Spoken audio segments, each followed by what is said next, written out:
What's going on, everyone? It's your man Malik Washington back at it again with another episode of Breaking Mental Barriers. I have missed you all, ladies and gentlemen. No, no, seriously, I sincerely have. It has been one interesting ride this past month or better. So a lot of things have been happening. Been doing a lot of good things. Got a lot of been relatively busy. Got a lot of things coming up. Some opportunities potentially on the rise. So life is just happening. Just trying to uh, you could say manage with everything that's happening in my life right now. And I have to honestly say, in this little short monologue of mine, that life really is, in and of itself, sink or swim. Kind of understand why some men try to teach their sons about the concept of sink or swim, because it kind of gets taught to us all, whether if you're a man or woman, in difference. Even though parents are always meant to be those that grounding, that foundation that says, "Here I am, and this is what I am here to teach you based off of what I learned from life." Life itself is a master teacher of sink or swim. When you're, especially when you've been so used to, and this is just for me specifically, but maybe some of you can relate. You've been quite used to structure your whole life, structure and you could say balance. You've been used to guidance. You've been kind of used to repetition, and honestly, when you come out of that and you start getting thrown curveballs and monkey wrenches and all these different things, because things just happen to you impromptu, and it's not something you expect or anticipate, but nonetheless it occurs, and you're just sitting there thinking to yourself like, damn, I've never experienced this, but I got to go through it. There's no manual, there's no instructions. This is just the way this is. Like, life is coming at me raw with nothing at it.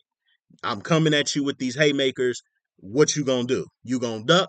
You gonna take? You gonna eat these punches, or you gonna fight back? What are you doing? What are we up to? And that's just kind of, in my 29 years of living, coming up on 30 in a couple of months, I'm realizing this, and I'm like, wow, I see the difference, the leveling up and graduating into real life and what it kind of seems like. There's no mercy. Sometimes there's reprieve, but there's definitely no mercy. I'd say probably the only time we really have true mercy as human beings in this lifetime is certainly the day that we die, because there's no rest with life. Life is just going to keep coming at you, and you got to keep coming at it. But we know at the end of the day who the winner is going to be, and that's life. But the least we can say is that we were kind of runner uppers when it came to life. Life can keep on knocking us that down, but if we keep getting back up and trying, we can last longer. We can last long enough. It's kind of like playing a video game, and you're going along through the story, but there's this one particular, y'all know what I'm talking about, those of you who are gamers. You come across this one character, and he's super tough. He's the strongest the strongest bastard in the fucking game, and he's just got all the time in the world to just play with you, right? Play with your head and keep you guessing and thinking that, oh, you thought you had me, but you really didn't. Health really ain't going down. He's just constantly whooping your ass. You wondering whether if you're supposed to like actually beat him, or is he supposed to beat you? And the reality of the matter is that there's this invisible time limit that will eventually pop up, and you'll go into this cut scene where you'll be saved by the bell all of a sudden, because something comes up to where his attention is preoccupied. So now scenario changes. He leaves you alone for now, and you get this saving grace. But you realize by fighting him, I better make sure that my character is tough. So when I have to actually fight him for real, I could go toe to toe with the guy. Because, I mean, it could be variable. Sometimes these guys are invincible. These guys have some hidden ancient legacy that makes them immortal. All kinds of shit. The guy could be a god of some sort. All of that. And that's just, and I say that to say, to bolster this point. That's the way life is. Life treats you that exact same fucking way. It treats you the exact same way. You're trying to last in the ring with this one dude you can't take down because he knows your every move. He knows that you're scared. He knows that you don't know what he knows. He knows that you're a beginner, you're a contender, and you are trying to figure him out because with your training, with what people have taught you, with what you presume to know, you don't really know until you get in that ring. It's like shadow boxing. You train with yourself, or sometimes outside of shadow boxing, you may actually train with a professional. But when you actually get in the ring with another person whose moves you had never known, you've never studied, you've never seen, this guy is a beast. Life is really a beast. And all I say is, ladies and gentlemen, is that I understand. I understand just from 29 years of living alone, with possibly, potentially, maybe 70 more years to go. Just maybe, if Yahweh allows it. But if not, understood. Life is short either way. But that wasn't the point of this video. I just wanted to go off on that a little bit because that was something that was on my life. I mean, on my life, Jesus Christ. Uh, that was something that was on my mind, right? But the point of this video is something that's it's a little more serious, but it's also a little more realistic and honest because I want to have this conversation and I really want to amplify, you could say, a backbone here, right? A backbone, particularly in men, because this is not something I necessarily struggle with, but this is something I notice within some people in today's time because I feel like we're not really allowing ourselves to be honest with how we really think and feel about certain matters because people around us create this kind of, how can I put it? They create this kind of warden like dictatorship type atmosphere, as if you say something I don't like, if you say something I don't appreciate, if you say something that is in direct contention with what I believe in, I'm going to do everything in my power to make sure that you can never speak those words ever again, or shame the hell out of you so bad that I make you fall on your knees and make you apologize for the things that you say about either someone I do not like or something pertaining to me and my group. And until I see that, I'm going to forever be anti you. I'm going to be the antithesis of what you are because I don't agree with the narrative, which is what we often use all the time. Narrative. I don't agree with the narrative that you're spreading, or I don't agree with what you're conveying about said person. And even though your criticism of said person may not come out of, you could say, spite or hatred or anything like that, it could be direct concern. It could be because you actually love them. It could be because you want them to be corrected. Someone is always coming along and they're enabling the opposite of what you're criticizing. And so what it creates is that there's this cheerleading going on for this individual, and this group of people is so occult minded. They don't want you to criticize their idol, their golden calf. And what happens is with men like this individual, they seem to kind of fall back because they get backlash, because they get reprisal, they get vitriol from these said group of people. And he feels the need to just apologize when he's actually right in what he's saying. If he kept sticking with it and believing what he thought was true to what he was noticing, he could have stuck with it. But instead, he decided to backtrack because this group of people felt some type of way about what he was saying. And so you may be saying, well, who are you talking about? The person I'm referring to, ladies and gentlemen, is none other than Stephen A. Smith himself, right? The title of this video is, You Should Never Apologize for Speaking the Truth. And I'll say that again. The title of this video is You Should Never Apologize for Speaking the Truth.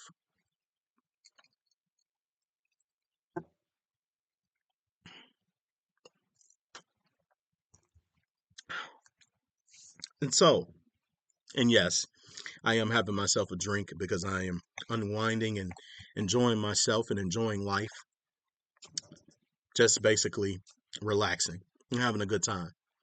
So, even though may sound serious, I'm actually relatively relaxed. So, but I want to say this, and I'll try to keep it as short as I can. I hate that I continue to keep saying that because 9 times out of 10 it doesn't come true. And then we're at the 30-minute mark. But let's get straight into it. Stephen A. Smith comes out and he criticizes a black politician by the name of Jasmine Crockett. Some of you may have heard what he said, some of you haven't. If you have not heard what Stephen A. Smith has said, many of you know he's a sports anchor, but he's recently been trying to expand his horizons. He's been getting into politics. He's not an aficionado or anything of politics, but he proclaims to be an independent, though his voting record is more Democratic than it is Republican. Though he proclaims that he doesn't mind voting Republican, that doesn't seem to be the case according to his voting record. Nonetheless, he proclaims from a political standpoint, he's more so in the middle. And he had some words. He typically has words for both sides, Republicans more so than Democrats. But he's recently been coming after Democrats a lot, simply because the Democrats haven't been doing a very good job in the way that they've been conveying their message. They've been trying to imitate Trump more than anything, with all the cussing and being belligerent, being assholes. I guess you could say trying to push back and be fighters and all these different things, because their party sucks right now. It's absolutely terrible. And for the most part, their house is relatively divided. They are trying to appeal to their more progressive radical side while simultaneously also trying to hold on to their moderates. But their moderates are looking at them like, you guys really don't have a purpose and or mission right now. And not that we want to stray from being Democrats, but we kind of really don't like to be a part of the Democratic Party because you're not really providing solutions here. Even though the Republicans, we don't agree with a lot of their solutions. We don't agree with what they're doing. In fact, we think it's very damaging to the United States. We have our beliefs. But the one thing we can say for certain, the Republicans are getting shit done. Their president, though we don't agree with what he's doing, he is following through on the promises that he proclaimed he was going to try to keep, with exception to the Jeffrey Epstein files and things of that nature. But we'll leave that where it's at. Nonetheless, he's still doing his job. He's giving people something to love and to hate. But you guys aren't doing shit right now. And so Stephen A has been very vocal, especially about with the way the Democratic Party is going. And he would like to see the Democrat Party make some alternatives, but that hasn't been happening. And it seems like the more advice you give them, the worse they get. I call it just being hardened of heart. These people right now have been spiritually inclined to just be complete dumbasses and hard headed, to the point to where you can't tell them anything. They're so far gone and so stuck in that line they can't come back. They've went so far. We now have to keep imitating life and basically acting as if we really are on this side, but the truth of the matter is we don't know what we're doing. And that's what it seems like. And so he's had this criticism about this particular politician because he proclaims that this politician is brilliant and intelligent. I personally don't believe that, based off of what I have seen and heard her say. On record, she's accomplished. I mean, on paper, she's accomplished. But what we see on video, what we see on camera, she's full of shit and she's a faker. Now, here's the thing. Jasmine Crockett, who is the black woman that we're talking about, I believe she's the representative for Texas, Dallas, Texas. I believe she's a representative of Texas nonetheless, right? She's very well accomplished on paper. She went to private school. She also, if I'm not mistaken, went to law school, and she's also a practicing attorney. So this lady is not a complete imbecile. She's not an idiot. She's educated. She's been to school. She's been around very prestigious people. It's not like she grew up hood, ghetto, any of that. But She has this propensity, and I've seen it. She has this propensity to play this code game where she's now code switching and trying to imitate stereotypes that we see in the black community, particularly amongst black women. Acting ghetto, cussing every 5 seconds, snapping is very snappy, has an attitude, just talks very ill mannered. And when she's in Congress, she's doing this ad nauseum. Everyone sees it. We all know it. However, some people among us, particularly amongst the black community, they actually tolerate it. They actually don't mind what Jasmine Crockett is doing. In fact, they equivocate that every time when, well, the Democrat Party tries to cuss and yell and scream and they talk very crude, they like to equivocate it to the fact that Donald Trump speaks this way. And no one criticizes him for that. But actually, Donald Trump has been criticized for the way that he's spoken on both sides, from both Republicans and the Democrats. Everyone doesn't agree with Donald Trump being crude and cussing and all that jazz, but most people don't give a shit because the main thing that they care about is the fact that he's applying and executing what he's doing versus him just talking shit. He comes from New York. A lot of people from New York are shit talkers anyway. It wouldn't surprise both black and white indifference.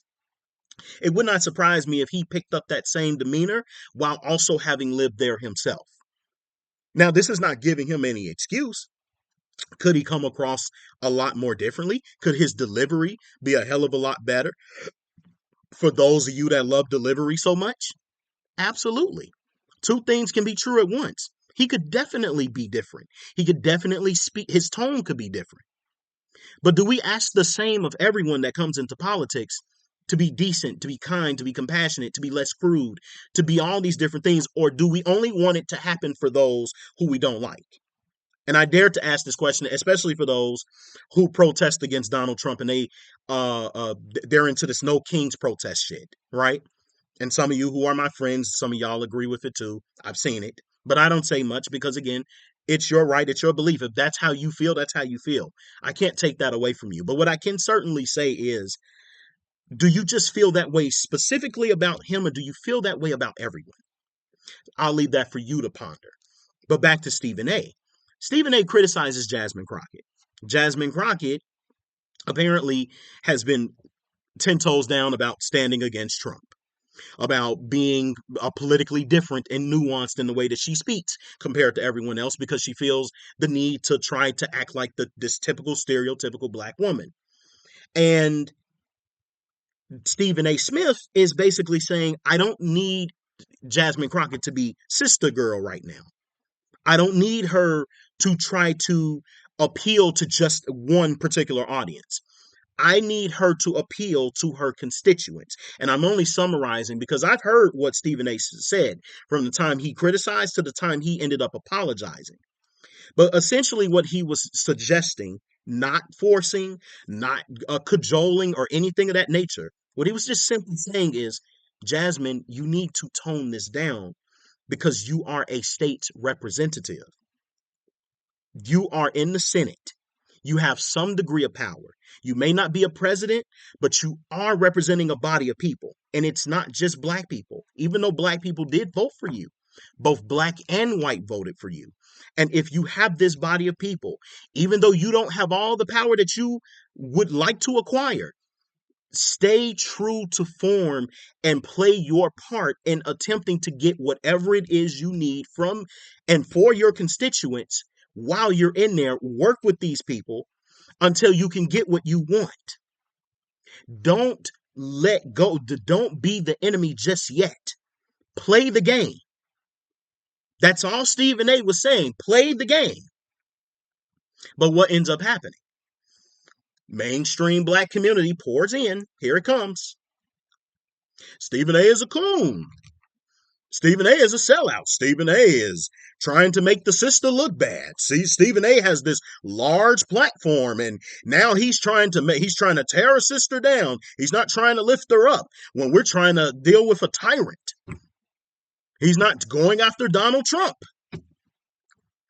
Well, for one, Stephen A. didn't vote for Donald Trump. Stephen A. doesn't agree with most of the things that Donald Trump does. including the fact that he cusses and all these different things. You think that he thinks that's becoming of a president? No. Stephen A has vocalized that. He has. Now, I don't agree with sometimes how sometimes Stephen A is double talk. Seems like in one breath he says this about this group, but then he feels the need to try to justify how, well, he's not trying to make this group sound like that they're this. Like it seems like when he gets feedback, he feels the need to placate that side. I can criticize the Republicans, but let me give you something to also placate the group so that you don't come down on me as hard. And he'll do the same thing with the Democrats. He'll criticize them, and he could mean well by it. Nothing, no harm, no foul. But he feels the incessant need to just constantly placate, placate, placate. And he's not really standing true or on ground to what he believes in. When he's in sports, Stephen A kills it. He kills it. And he criticizes the hell out of damn near everybody, regardless to how people may or may not feel about him. He criticized LeBron and LeBron's son. He didn't apologize about that. And LeBron came and approached him while he was on camera at the court. But all of a sudden with Jasmine Crockett, now you feel the need to apologize? Because mainstream black people are saying you're a coon, you're this, you're that, when you're just trying to tell people, I want her to win. I want her to get for her community, for the constituents, for everybody she represents, what matters. Not just black people, because not only black people voted for her, white people did too. So if you're going to go in there and play this game, play the game. You're in it. Don't lose out on it because you feel like this guy is a tyrant. Play it. Get what you need. Get what you require.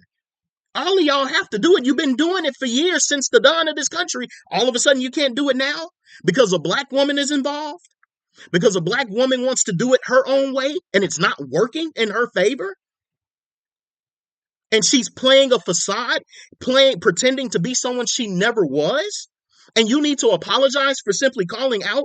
I don't need you to play sister, sister. I need you to be a politician. I need you to be a representative. I need you to actually give a shit about your constituents. There's something wrong with that? That's cooning? To get what you want as black Texans, as white Texans, that's cooning. When they are all in that white, in the legislative branch, they all do it. But somehow, some way, that woman, because she's a black woman, she's the exception? Okay, yeah, right. But Stephen A comes out and he feels the need to apologize. Why? Why do you need to apologize, sir?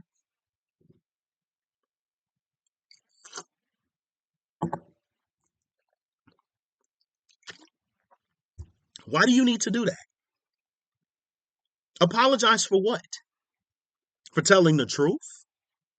For coming out and actually providing criticism? What did Stephen A say that was so bad? He didn't call her a black bee. He didn't call her the N-word like the black community has a propensity to do. He didn't badmouth her.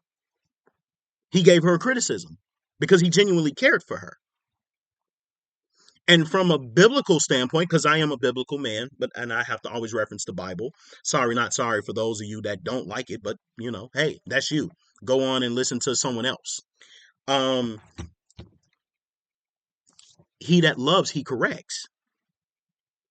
He chastens whom he loves. And if you're an individual, if you care for someone, you correct them. Only a brutish or stupid person hates correction. And it's just common sense wisdom to say that if you want someone to change and be better, you have the absolute right to tell them, hey, you're going the wrong way. You're going left. We need you to stay on the path. We need you to be in alignment. Jasmine Crockett, along with her party, they're not in alignment with common sense or wisdom. No one says you have to be a Republican, but we're damn near saying come back to common ass sense. because you're far gone. And what I want to tell people who are listening to this video, who have seen what Stephen A. Smith did, not for those of you who want him to apologize and just want him to kowtow, which is exactly what he did. He kowtowed, even though he said he's not going anywhere, but he continues to kowtow. Brother, if you believe what you believe in, you stand on that shit. You don't fall back on it. Now, if you said something wrong or you said something that was out of line and it wasn't true, I could see you coming back and being humble and saying, I apologize. That was beneath me. I shouldn't have said something like that because I don't have proof or anything substantive to even come up with to even make such a suggestion. But everyone, millions of Americans see what this woman does. There's no way in hell you're going to say that this man was wrong. Does she cuss? Yes. Is she rude? Yes. Is she absolutely unethically unprofessional? Yes. How the hell are you going to sit there and say that she isn't doing that? And then sit there and tell him he's a clown and a sellout because he's trying to tell her not to do it, but to be professional so she can get what she wants for her constituents. Where is the crime in that? Since when has correction been a form of selling the fuck out? Help me understand that. As a human being. And if black people don't get out their heads out of their asses at some point about people who give a shit about you because they want you to do better, then y'all will never, and I do mean this, you will never get better. No matter who it comes from. And you can't blame anybody for it as much as you would like to. Real talk.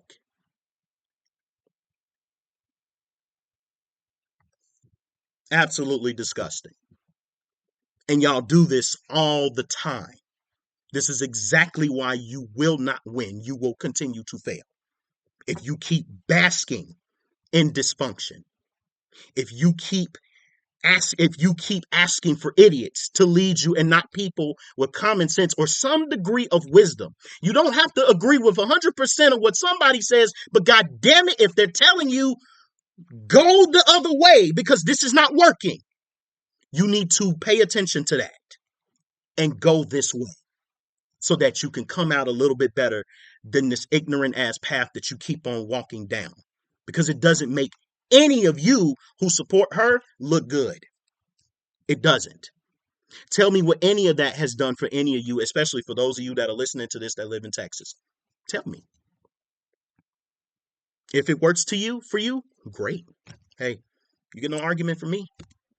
But if it isn't, then let the criticism stand and stop calling every fucking body that criticizes you a sellout, because that is completely out of context and y'all are completely wrong on so many levels. But you have every right to believe what you want to believe. I love when people are hardened of heart, because at the end of the day, everyone has to learn. We all do. So do I. But the difference is between me and y'all, I listen to it. I listen to correction when it's right there in front of me. Sometimes I even have to correct my damn self if I'm off. But some people don't have that form of discernment. And I can understand that. All I say is to the men out there, and it's going on that 30-minute mark. All I say is to the men out there, have a backbone. Stand up. Stop kowtowing to people. Speak your mind. And stop because it's a black woman. Fuck it. It doesn't matter. If it's the truth, it's the truth. Because I can almost promise you, black women don't give a shit when it comes to you. But you seem to give a shit more about them than they do you. Because I can promise you, I've been going through this my entire life. Since I was in high school, I've been being honest. People didn't like me. And I guess maybe that's why I'm very strong about it. Because I had to withstand a lot of shit because I stood up for myself. And what I'm saying is, for people like Stephen A., don't let shit like this stop you. I know you got shit to live for, and I know you got a podcast, but speak your mind. If you genuinely love somebody, speak that and let it stand. Don't Don't hang back. Let it out. Let it speak and let it stand and let it live and breathe, just like you are. You're a man, just like I'm a man, and everyone else is, and everyone else that is of the masculine species is a man. Speak your mind. Don't let these people punk you, and don't kowtow. To hell with them. And I'll leave it right there. Woo, boy. Okay. All right. Granted, didn't do what I said, and that's what I was talking about. Ladies and gentlemen, I will leave it right there. It is 30 minutes, and I know you all are probably looking like, damn, he can talk. Yes, I can. And I do not mean to go this far, but I had a lot to say when it came to this, and I have so much more coming. There's a lot I want to talk about. This isn't it. So stay in tune. I love you all, and I hope that you learned a lot from this.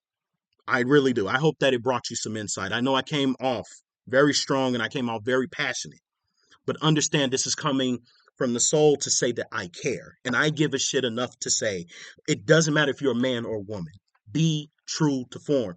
Don't hold back because people speak against you and tell and call you all these different names. Stand on it. No, I believe this. I think this will help her. And because I love and care. You may not love and care, but I do. You may not give a shit, but I do. You may enable dysfunction, but I don't. And we should be able to call that out. Enough is enough of the garbage of what I can't say because you're black. No, I'm a human being. You're a human being. You're not above reproach, and neither am I. If I see something that you're doing wrong, I should be able to say, hey, you're going off. You need to change and pivot. But that's just a suggestion. You can do what you want to do because you are a human being and this is your life. But from what I'm seeing here, the result you're looking for, it isn't working to your benefit. But entirely up to you how you wish to go about making that change. I can't make that change for you. So, I'm Malik Washington. This is another episode of Breaking Mental Barriers. Have a good day or good night wherever you all reside. Praying for strength and courage for all of you who are going through any trials and tribulations. Hopefully, you can persevere through any and all of which comes your way. And may Yah bless all of you who listens to this video and any upcoming videos. And in general, if you're not, blessings to you all as well. Many more to come. And hopefully, I'll be interacting with many of you sooner rather than later. But I am a very busy man at the same token. And I have a lot going on, and I've been doing a lot of living. But I thought I'd come on here and pour my soul out to you all, and I have. And I'll have much more to come. Peace, people. See you later.